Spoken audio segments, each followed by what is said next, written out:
মরুর বালুর উত্তাপ ছাপিয়ে ২২ গজে আগুন জড়াচ্ছেন তাসকিন। ইন্টারন্যাশনাল লিগ টি-20-তে আজ দুবাইতে ডেজার্ট ভাইপার্সের মুখোমুখি হয়েছিল তাসকিনের শারজা ওয়ারিয়র্স।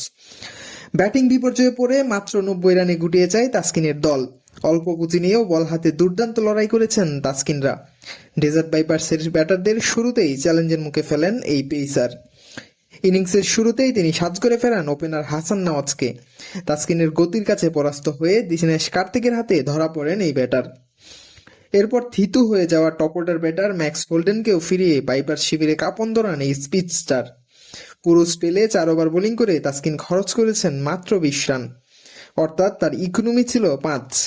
গুরুত্বপূর্ণ সময়ে ডট বল দিয়ে প্রতিপক্ষের উপর চাপ সৃষ্টি করেছেন নিয়মিতই।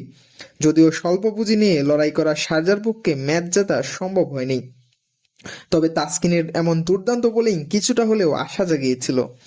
টুর্নামেন্ট জুড়ে তাসকিনের ধারাবাহিকতা শারজার জন্য বড় প্রাপ্তি। এর আগের ম্যাচেও তিনি স্বীকার করেছিলেন ৩ উইকেট। বিদেশের মাটিতে ফ্র্যাঞ্চাইজি ক্রিকেটে তাসকিনের এই দাপটে বিচরণ তাকে আত্মবিশ্বাসী করছে।